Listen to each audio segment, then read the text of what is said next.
गरज नसलेल्या शक्तीपीठ महामार्गाच्या विरोधात आयोजित आजचा मोर्चा सन्मान्य राजू शेट्टीजी, माजी आमदार सत्यजित आबा, माजी आमदार ऋतुराज पाटील आणि सर्वच व्यासपीठावर असणारे सर्वच मान्यवर आणि मोठ्या संख्येने आलेले कोल्हापूर जिल्ह्यातील शेतकरी बंधू भगिनी, सांगलीतून काही मंडळी आलेत, सोलापूरमधून काही मंडळी आलेत, लातूरमधून काही मंडळी या ठिकाणी आलेले आहेत, अनेक जिल्ह्यातून या मोर्चासाठी आलेले सर्वच आमचे सहकारी, सगळ्यांनी विषय सांगितलेला आहे. गेले 3 वर्ष 2024 2 वर्ष सव्वा 2 वर्ष झाली की हा शक्तीपीठ महामार्गाचा अट्टाहास सरकारनं या ठिकाणी केला आणि त्याच्या विरोधात आम्ही प्रामुख्यानं भूमिका घेतली. आणि ही भूमिका घेत असताना विकासाच्या विरोधात आम्ही नाही, तर गरज नसलेला हा शक्तीपीठ महामार्ग रद्द व्हावा ही आम्हा सगळ्यांची भूमिका प्रामुख्यानं त्या ठिकाणी राहिली. आणि 24 पासूनचा प्रवास आपण बघितला तर 24 साली सुरुवात त्या ठिकाणी झाली. शाहू स्मारकला एक मेळावा झाला, मोर्चा झाला, मुंबईमध्ये एक मोर्चा त्या ठिकाणी काढला, पंढरपूरला जाऊन आम्ही विठ्ठलाकडे साकडं घालायचं काम त्या ठिकाणी केलं. अशा अनेक टप्प्यावर या 2-2.25 वर्षामध्ये सातत्यानं या आंदोलनाची धार वाढवण्याचं काम तुमच्या ताकदीवर सातत्यानं आम्ही सगळ्या मंडळींनी या ठिकाणी केलं. ज्यावेळी एखादं आंदोलन होतं ते 1 महिना 2 महिना चालतं, परंतु हळूहळू ते आंदोलन क्षीण होतं. परंतु हे आंदोलन गेले 2.25 वर्ष या ठिकाणी विजयराव चालू आहे. हे का चालू आहे तर या शक्तीपीठची गरज नाही आहे हे लोकांना सुद्धा या ठिकाणी पटलेलं आहे. फक्त आम्ही नेतृत्व म्हणून ही भूमिका घेत नाही आहोत, कुठल्या राजकारणासाठी आम्ही ही भूमिका घेत नाही आहे. प्रामाणिक शेतकऱ्याला हा शक्तीपीठ महामार्ग नको आहे, तो 12 जिल्ह्यातल्या शेतकऱ्यांना त्या ठिकाणी नको आहे, ही भूमिका सातत्यानं शेतकऱ्यांच्या मनामध्ये या ठिकाणी. आणि म्हणून गरज नसलेला हा शक्तीपीठ रद्द करावा ह्यासाठी 12 जिल्ह्यातले शेतकरी सातत्यानं एकवटलेले आपल्याला पाहायला मिळतात, सातत्यानं रस्त्यावर उतरून संघर्ष करताना पाहायला मिळतात, ज्याचा उल्लेख जयंत पाटील साहेबांनी केला. नागपूरमध्ये स्वतःच्या जिल्ह्यामध्ये हा शक्तीपीठ महामार्ग न्यायचा नाही, परंतु दुसऱ्यांच्या जिल्ह्याचं वाटोळं करायचं ही भूमिका मुख्यमंत्र्यांनी साधारणपणे घेतलेली या ठिकाणी दिसते. आणि आज सत्तेत असलेल्या लोकांच्या बद्दल आपण बोललो की काय बोलणार अशी अवस्था सत्तेत असलेल्या लोकांची आहे. ते फार बोलतील अशी अपेक्षा नाही, परंतु किमान या आंदोलनाला ताकद देणं, या आंदोलनाला मदत करणं आम्ही सातत्यानं या जिल्ह्यामध्ये ज्यावेळी आंदोलनं झाली त्यावेळी आम्ही सातत्यानं सांगत आलेलो आहे. सर्व पक्षीय आंदोलन आहे, आम्ही कुठल्या पक्षाच्या बॅनरखाली हे आंदोलन करत नाही. मूळ मुद्दा आहे तो शक्तीपीठचा आहे, तो रद्द झाला पाहिजे ही आमची प्रामाणिक भूमिका सातत्यानं या ठिकाणी राहिलेली आहे. आज या जिल्ह्याची अवस्था बघितली, मी आत्ताच गिरीशना या ठिकाणी सांगत होतो की या जिल्ह्याचा शक्तीपीठचा महामार्ग या ठिकाणी बघितला, चंदगडपासून जे वन्यजीव प्राणी आहेत तिथून या महामार्ग या ठिकाणी जातो. ज्या ठिकाणी आज अनेक वन्यजीव प्राणी आमचे आहेत त्या ठिकाणी या शक्तीपीठ महामार्ग जातो. त्याच्या पुढं आलं की जवळजवळ 11 नद्या ह्या ओलांडून हा शक्तीपीठ मार्ग या कोल्हापूर जिल्ह्यामध्ये होतो. म्हणजे ताम्रपणीपासून ते वारणा नदीपर्यंत 11 नद्या, कुंभी असू दे, कासारे असू दे, पंचगंगा असू दे, दूधगंगा असू दे, वेदगंगा असू दे, भोगावती असू दे, या सगळ्या नद्यांवरनं हा शक्तीपीठ महामार्ग त्या ठिकाणी जाणार आहे. आणि म्हणून हा नदीवरनं जाणारा महामार्ग, एक शिरोलीचा पूल या ठिकाणी झाला, त्या शिरोलीच्या पुलावर एवढी चर्चा झाली महापुराच्या निमित्तानं. एक शिरोलीच्या पुलातून आमचं पाणी वाहत नाही आणि पुराचा फटका मागं या ठिकाणी बसतो, बॅकवॉटर या ठिकाणी येतं, याची चर्चा आम्ही देतो. मांजरीच्या पुलाबद्दल आम्ही चर्चा करतो आणि या चर्चा करत असताना तब्बल 11 नद्यांवरनं हा या ठिकाणी शक्तीपीठ महामार्ग जाणार आहे. 11 नद्या, या 11 नद्यांवर असणारी गावं असतील, तिथं असणारी मंदिरं असतील. मला या भाजपच्या आणि RSSच्या लोकांना या ठिकाणी प्रश्न विचारायचा आहे, कुठं गेलं तुमचं हिंदुत्व? आज इथं शेतकऱ्यांच्या जमिनी जाणार आहेत ते हिंदू नाही आहेत का त्यांना तुम्ही हिंदू मानत नाही? ज्यावेळी तुमच्या निवडणुका असतात त्यावेळी तुम्हाला हिंदू समाज या ठिकाणी आठवतो, परंतु आता शक्तीपीठमध्ये रस्ते जाताना मात्र हिंदू समाजाची तुम्हाला या ठिकाणी आठवण होत नाही. तुमचं हिंदुत्व या ठिकाणी कसलं आहे? या शक्तीपीठाच्या नावाखाली आता बोरोड्याच्या ज्योतिर्लिंग मंदिरापासून आम्ही हिशोब काढला नारकर साहेब, किमान 150-200 मंदिरं यामध्ये या ठिकाणी फटका या सगळ्या शक्तीपीठ महामार्गामध्ये किमान कोल्हापूर जिल्ह्यामध्ये या ठिकाणी वसणार आहे। बोरोड्याची अवस्था जशी आहे, 500-550 एकर जमीन एका गावातली या ठिकाणी जाणार आहे, तशा प्रत्येक गावातल्या जमिनी या ठिकाणी जाणार आहेत। फक्त त्या गावातल्या जमिनी जाणार नाहीत, परंतु या 11 नद्यांच्या बाजूने ज्यावेळी हा शक्तीपीठ महामार्ग या ठिकाणी होईल, त्यावेळी या मार्गाच्या 5-10 किलोमीटरवर या ठिकाणी पुराचा फटका, महापुराचा फटका या आजूबाजूच्या गावांना निश्चितपणे उद्याच्या भविष्यकाळात या ठिकाणी बसणार आहे। आणि म्हणून आम्ही सातत्यानं सरकारला सांगतोय की हा गरज नसलेला शक्तीपीठ महामार्ग आहे, याची अजिबात गरज या ठिकाणी नाही आहे। मी मागच्या वेळी देखील एकनाथ शिंदेंचा व्हिडिओ या ठिकाणी ऐकला होता, शक्तीपीठ नको रद्द केला म्हणून त्यांनी जाहीर केलं। मग माझा एकनाथ शिंदेंना या ठिकाणी सवाल आहे, तुम्ही या राज्यामध्ये उपमुख्यमंत्री म्हणून या ठिकाणी राहिलेलात, तुम्ही शपथ घेऊन उपमुख्यमंत्री या ठिकाणी झालेलात की या ठिकाणी सरकारच्या विरोधातलं कुठलं काय करणार नाही। मग तुम्ही जो शब्द या ठिकाणी दिला तो त्या ठिकाणी मुख्यमंत्री म्हणून दिला का एकनाथ शिंदे व्यक्ती म्हणून या ठिकाणी दिला, हा प्रश्न आमच्या पुढे महत्त्वाचा आहे। तुम्ही त्यावेळी जर निवडणुकीच्या तोंडावर शक्तीपीठ रद्द म्हणून मुख्यमंत्री म्हणून शब्द दिला असेल तर त्याची अंमलबजावणी करणं आता तुमची जबाबदारी या ठिकाणी असणार। परंतु आता हे जबाबदारी पेलतील असं वाटत नाही, आणि म्हणून ही जबाबदारी पेलत नसल्यामुळं तुम्हाला आम्हाला रस्त्यावर उतरावं लागेल। ही निकराची लढाई आपल्याला उद्याच्या भविष्यकाळात या ठिकाणी करावी लागेल, कारण की आम्ही जोपर्यंत रस्त्यावरची लढाई करत नाही तोपर्यंत या सरकारला जाग या ठिकाणी येणार नाही। आज त्यांना काय वाटतं, लोकसभेच्या आधी निर्णय झाला, आज अध्यादेश काढण्यात आला की कोल्हापुरातला रस्ता या ठिकाणी रद्द झाला, मग पुन्हा अध्यादेश कसा निघाला हा प्रश्न या ठिकाणी महत्त्वाचा। हे सरकार जे काय चाललेलं आहे ते फक्त निवडणुकांपुरतं चाललेलं आहे। लोकसभेला बसलेला फटका त्याच्यामुळे विधानसभेला बसू नये फटका म्हणून त्या ठिकाणी हा अध्यादेश काढण्यात आला। एकदा विधानसभा झाली, गरज सरो वैद्य मरो या पद्धतीनं आता जनतेची गरज नाही, होणाऱ्या निवडणुकीमध्ये बघू काय करायचं या उद्देशानं पुन्हा सर्वे या ठिकाणी चालू केलेला दिसतोय। राजू शेट्टी साहेब म्हणाले ते खरं आहे, आता रस्त्यावर रानात येऊन कोण सर्वे करायचं धाडस करू शकत नाही, आता ड्रोननं यांचा सर्वे करायचं काम चालू आहे। आज मोर्चे आहे म्हणलं, सांगलीमध्ये सर्वे करायचं काम त्या मंडळींनी या ठिकाणी केलं। ज्यावेळी मोर्चा आहे त्याच दिवशी तुम्ही सर्वेची तारीख देता, जिल्हाधिकारी सांगतात कुठलाही अध्यादेश नाही आहे, आणि मग सर्वे तुम्ही कुठल्या जीवावर या ठिकाणी करतात। आणि म्हणून माझी लोकांना या ठिकाणी विनंती आहे, ही जबाबदारी आम्ही राज्यकर्ते आम्ही राजकीय पक्षाचे नेते म्हणून आमची जबाबदारीच आहे तुमच्या बाजूने उभं राहणं, तुम्हाला ताकद देणं, तुमचा अन्याय होत असेल त्या अन्यायाविरुद्ध वाचा फोडणं ही आमची जबाबदारी आहे। परंतु मी परवा सुद्धा सांगितलं होतं, महिलांचा संख्या यामध्ये महत्त्वाची आहे, आणि आज आता अतिशय आनंद वाटतो की आज आमच्या माता भगिनी घरदार संसार सोडून या आंदोलनामध्ये आलेल्या आहेत। मनापासून आमच्या भगिनींचं मी धन्यवाद मानतो, मनापासून आमच्या माता भगिनींचा धन्यवाद मानतो, कारण की लढाई उद्या ऐरणीची येणार आहे। आमचा पुरुष काठी घेऊन येईल, तुम्हाला लाटणं घेऊन यायला लागणार आहे। आमचा पुरुष काठी घेऊन येईल, तुम्हाला लाटणं घेऊन यायला लागणार आहे, कारण की हे सरकार ऐकल असं वाटत नाही। मी परवा बोरोड्याच्या सभेत सांगितलं होतं, किमान आजचा मोर्चा झाल्यानंतर महायुतीतल्या सरकारने या ठिकाणी जागा व्हावं, निर्णयाचा फेरविचार करतो म्हणून सांगावं। सभागृहामध्ये मुख्यमंत्र्यांनी सांगितलं की आम्ही विश्वासात घेतल्याशिवाय लादणार नाही, मग आता लादायचं काम तुम्ही या ठिकाणी का करताय? आम्ही विकासाच्या विरोधात या ठिकाणी नाही आहे।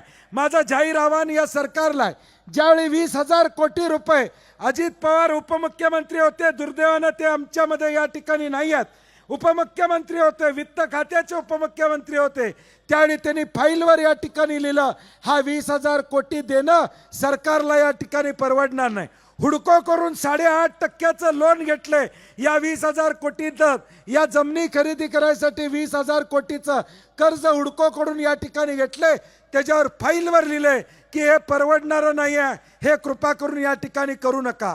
पारदर्शक हे सरकार असेल तर माझी विनंती आहे, मी आता आमदार म्हणून पत्र शेट्टी साहेब देणार आहे की या फाईलचा मसुदा आम्हाला वाचायचा आहे, RTI मध्ये देऊ, आम्हाला वाचायला द्या, नेमका अर्थ खात्यानं वित्त खात्यानं नेमका या फाईलमध्ये त्या ठिकाणी काय लिहिलं, हा या ठिकाणी रस्ता व्यवहारिक आहे का, हे अर्थ आणि वित्त खात्यानं लिहिलंय का, हे मला या ठिकाणी प्रामुख्याने विचारायचं आहे। म्हणजे जबरदस्ती हा रस्ता आमच्या माती मारायचं काम चालू आहे, कॉन्ट्रॅक्टरांचं कमिशन, याच्या पलीकडे या रस्त्याची उपलब्धता या ठिकाणी काही नाही. शक्तीपीठचा विषय या ठिकाणी नाही आहे, शक्तीपीठ जोडायचा विषय या ठिकाणी नाही आहे. फक्त यांचं खिशे भरायचा हा एकच उद्देश या सरकारचा प्रामुख्यानं आणि मुख्यमंत्र्यांचा या ठिकाणी आहे. आणि म्हणून आमची विनंती आहे, हा लढा आम्ही कोल्हापूरमध्ये गेले 2-2.25 वर्ष सातत्यानं या ठिकाणी करतो आहोत. सातत्यानं हा लढाई संघर्ष करण्याची भूमिका आम्ही सातत्यानं घेत आहोत. माझी सरकारला विनंती आहे, प्रशासनालाही विनंती आहे, प्रशासनाला देखील आमची सक्त ताकीद आहे. उद्या कोल्हापूर जिल्ह्यामध्ये किंवा या जिल्ह्यामध्ये तुम्ही सर्वे करायचं धाडस या ठिकाणी करू नका. तुमचं आमचं वांदं नाही, पोलिसांची तर आमचं वांदं या ठिकाणी नाही आहेच. त्या पोलिसांचं महाराष्ट्र कुटुंब आरोग्य योजना आहे पोलिसांसाठी, त्या बिचाऱ्यांचं शेट्टी साहेब हॉस्पिटलची बिलं दिलेली नाहीत. आज एखाद्या पोलिसाला उपचार घ्यायचा असेल कॅन्सरचा कोल्हापुरात तर पुण्याला जावं लागतं. कोल्हापुरातल्या कॅन्सरच्या दवाखान्याची वर्षभर या ठिकाणी बिलं दिलेली नाहीत या सरकारनं. कशाला तुम्ही बाता मारता 86,000 कोटीच्या आणि 1,00,000 कोटीच्या? एका बाजूला 96,000 कोटी रुपये अनेकांची देणी या ठिकाणी तुम्ही दिलेली नाहीत. आज उद्या महाराष्ट्रातल्या कर्मचाऱ्यांचा पगार वेळेवर होईल का नाही अशी अवस्था या महाराष्ट्रातल्या कर्मचाऱ्यांची या ठिकाणी झालेली आहे. आणि म्हणून या सगळ्या पार्श्वभूमीवर आमची आपल्या सगळ्यांना या ठिकाणी विनंती आहे की आता हा लढा, हा संघर्षमय लढा उद्याच्या भविष्यकाळात आपल्याला या ठिकाणी करावा लागेल. आणि ती करण्यासाठी आमची ताकद तुमच्याबरोबर आहे. मला सातत्यानं सांगतात हे विकासाचे आडवे. मी आज इंस्टाग्रामवर, आमचं फेसबुक, ट्विटर सगळं झालं की भाजपवाले शेट्टी साहेब तुम्हाला मला ट्रोल करतात. खाली लगेच यांचं चालू होतंय, हे विकासाचे आडवे, हे रस्ते होऊ देत नाहीत, हे अमकं होऊ देत नाहीत. माझं मुख्यमंत्र्यांना या ठिकाणी आव्हान आहे, हे 1,00,000 कोटीला मी पर्याय तुम्हाला या राज्यातल्या मुख्यमंत्र्यांना देतो. या 1,00,000 कोटीमध्ये छत्रपती शिवाजी महाराजांचे 50 किल्ले आहेत. ज्या 50 किल्ल्यावरून छत्रपती शिवाजी महाराजांनी या ठिकाणी स्वराज्य स्थापन करण्याची भूमिका या ठिकाणी घेतली. या 50 किल्ल्यांना 500 कोटी रुपये द्या, 25,000 कोटी रुपये इथं तुमचे जातील. या राज्यातल्या 22,000 23,000 गावांना प्रत्येक गावाला अंतर्गत रस्त्यासाठी 1-1 कोटी रुपये द्या, किमान गावातले रस्ते या ठिकाणी होतील. या राज्यातल्या बेरोजगार तरुणांना 3 वर्ष नोकरी लागेपर्यंत महिन्याला 5,000 रुपये स्टायपंड द्या, त्यामध्ये तुमचे 10 ते 15,000 कोटी रुपये या ठिकाणी जातील. या राज्यामध्ये डाळ मागलेली आहे, या राज्यामध्ये गोड तेल मागलेलं आहे, 10,000 कोटी रुपये या ठिकाणी सरकारच्या वतीनं द्या आणि रेशनवर गोड तेल आणि धान्य देण्याची सवलतीच्या दरात व्यवस्था करा. लोकांना त्याचा फायदा या ठिकाणी होईल. गोड तेल स्वस्त देण्याची भूमिका या ठिकाणी घ्या, धान्य आम्हाला स्वस्त देण्याची भूमिका या ठिकाणी द्या. पेट्रोल डिझेल मागलेला आहे, ज्याचा उल्लेख मगाशी झाला की राज्याचा टॅक्स कमी करा, आम्हाला 88 रुपयानं पेट्रोल या ठिकाणी मिळेल. हे पैसे तुम्हाला कसे खर्च करायचे हे आम्ही पटवून देतो. एकदा राजू शेट्टी आणि आमच्याबरोबर या ठिकाणी बसा, आम्ही पटवून देतो. तुमचा मुद्दा लादू नका. 1,05,000 कोटी रुपये तुम्ही कशासाठी खर्च केले पाहिजेत हे सांगतो. मी आत्ता सांगितलेलं आहे, छत्रपती शिवाजी महाराजांचा उल्लेख तुम्ही उठता बसता या ठिकाणी करता, सकाळ दुपार संध्याकाळ छत्रपती शिवाजी महाराज म्हणता. आज त्या शिवाजी महाराजांच्या रायगडवर आम्ही बघितलं, शिवराज्य अभिषेकला घेणाऱ्या लोकांना साधं शौचालय नाही आहे अशी अवस्था आमच्या रायगडाची राजधानीची या ठिकाणी. तुमचं सरकार 12 वर्ष या देशामध्ये आहे, तुम्ही नेमकं रायगडासाठी काय केलं, तुम्ही या 50 किल्ल्यांसाठी या राज्यातल्या काय केलं याचं उत्तर ही मंडळी या ठिकाणी देऊ शकत नाहीत. आणि म्हणून माझी या ठिकाणी सूचना विनंती या सगळ्यांना आहे. खताचे दर वाढले शेट्टी साहेब, खताला 10,000 कोटी रुपये द्या, 100 रुपये पोत्यामागे या ठिकाणी तुम्ही खताला अनुदान द्या. किमान आमच्या शेतकऱ्याला खत या ठिकाणी स्वस्त मिळायची व्यवस्था करेल. आता तर त्याच्या पलीकडे आहे, पूर्वी दुकानात जाऊन खत घेता येत होतं, आता ऑनलाईन KYC करायची, तू आहेस का बघायचं. आता एका गटात, आता त्यात सकाळी मी ते ॲप्लिकेशन बघत होतो, ते ॲप्लिकेशन शेट्टी साहेब काढलं, गट नंबर टाकायला लागतोय. गट नंबर टाकला, त्या गटात 2 भावाचं असेल तर दुसऱ्याला मिळत नाही. मी एक जण घेऊन गेला की मेलच दुसरं. तोपर्यंत तिची रेंज जाते. म्हणजे आता NKP घेतलं, तुम्ही NKP टाकलं, खाली 10-26-26 टाकलं, 10-26-26 टाकलं, होय म्हणलं, अमोनिया पाहिजे असलं, सल्फेट पाहिजे असलं मिळत नाही, कॉम्प्लेक्स दुसरं कुठलं मिळत नाही, तेवढंच घ्यायचं आणि परत जायचं. म्हणजे तो ॲप सुद्धा असा भारी तयार केलाय की पुढे शेतकऱ्यांना जाऊच नाही अशा पद्धती. मी सकाळी एक अर्धा तास ते बघत बसलो होतो. म्हणलं हे केलंय काय नेमकं, कुणासाठी केलंय, हे शेतकऱ्यासाठी केलंय का शेतकऱ्याच्या विरोधात या ठिकाणी केलंय माहीत नाही. आता कुठेही कोणी बसून काही या ठिकाणी करू शकतो.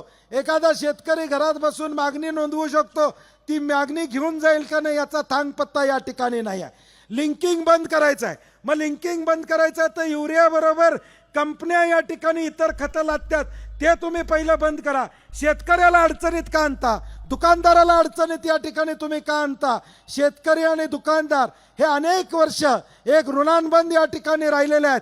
या दोघांना अडचणीत आणायचं काम आता या नव्या ॲपच्या माध्यमातून या ठिकाणी केलेलं आहे. आता मला वाटतंय उद्याच्या भविष्यकाळात संध्याकाळी घरात जेवताना ॲप असणार आहे. मुख्यमंत्र्यांना विचारायचं काय खाऊ, भाकरी खाऊ, मग ती पुढे विचारणार 2 का 1, मग आपण सांगायचं 2, भात नाही. मग तोपर्यंत रेंज गेली म्हणजे संपला विषय. मग आता स्मार्ट मीटर जसं आलंय, आम्ही काल MSCB मध्ये शेट्टी साहेब गेलो होतो, त्यांना म्हणलं स्मार्ट मीटर नाही, म्हणले स्मार्ट मीटर नाही. मग आमच्यातला की त्याला बंद कसं होते मग ऑटोमॅटिक, लाईट बिल भरलं नाही की बंद, पूर्वी येऊन कनेक्शन तोडायचे, मग आता ऑटोमॅटिक बंद कसं होते. म्हणजे आता वीज मीटर घरातलं सुद्धा मोबाईल सारखं पहिले पैसे भरल्याशिवाय लाईट नाही. ही अवस्था आमच्या मीटरची आहे.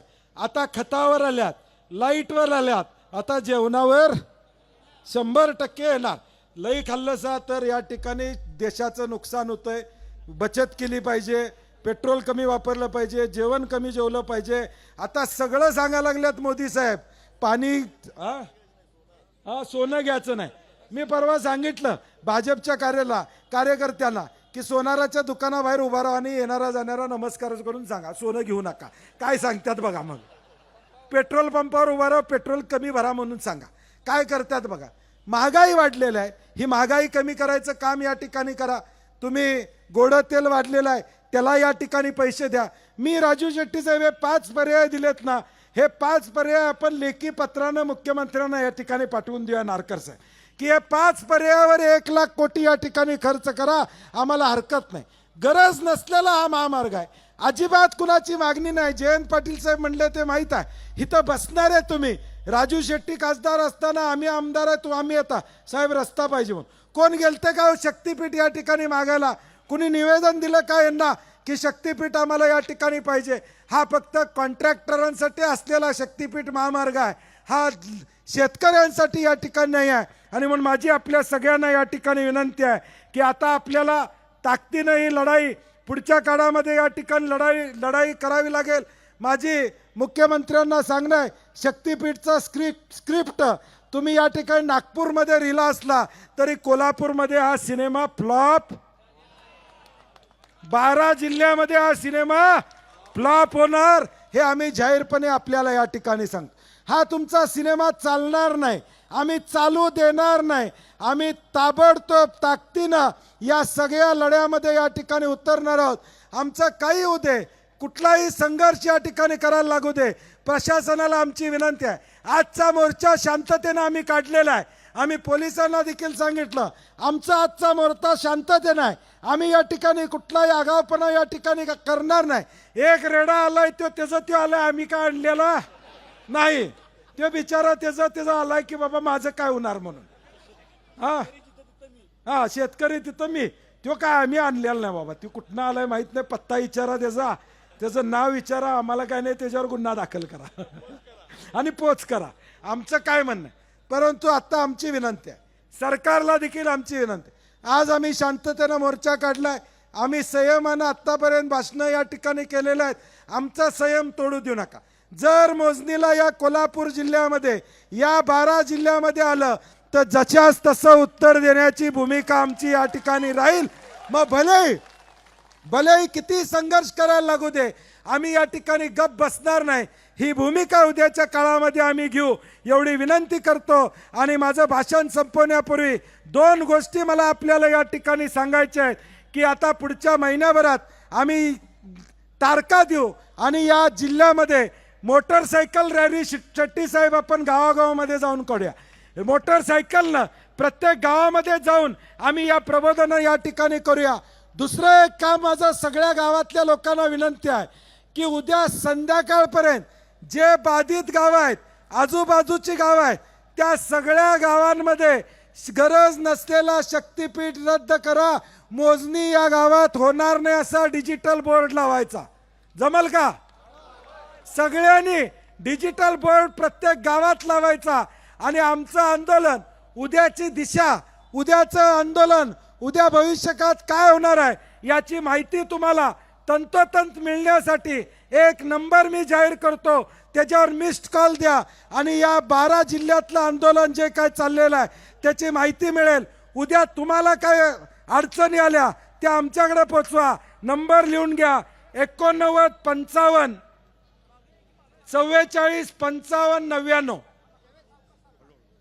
89 55 44 55 99 या नंबरला मिस्ड कॉल द्या आणि व्हॉट्सॲप ग्रुप आणि सगळ्या माध्यमातून तुमच्याशी आमचा संपर्क या ठिकाणी राहील एवढी ग्वाही देतो. आणि छत्रपती शिवाजी महाराजांच्या या जिल्ह्यामध्ये, या महाराष्ट्रामध्ये आम्ही शक्तीपीठ महामार्ग होऊ देणार नाही. आणि राज्याचा मेळावा देखील आम्ही घेणार आहोत. यानंतर सोलापूर, सांगली, साताऱ्यातून आलेल्या लोकांना विनंती आहे की ताबडतोब कलेक्टरना आम्ही निवेदन देऊन येतो. तोपर्यंत तुम्ही सर्किट हाऊसवर जावा. आपण पुढच्या आंदोलनाची दिशा ही सर्किट हाऊसवर बसून या ठिकाणी ठरवायची आहे. गावागावात बैठका घ्या आणि या आंदोलनाला दार द्या एवढी विनंती करतो. आणि माझे 2 शब्द संपवतो. शक्तीपीठ महामार्ग रद्द, शक्तीपीठ महामार्ग रद्द, शक्तीपीठ महामार्ग रद्द. अरे शक्तीपीठ महामार्ग रद्द, रद्द करा, रद्द करा. अरे रद्द करा, रद्द करा. अरे रद्द करा, रद्द करा. जय हिंद, जय महाराष्ट्र.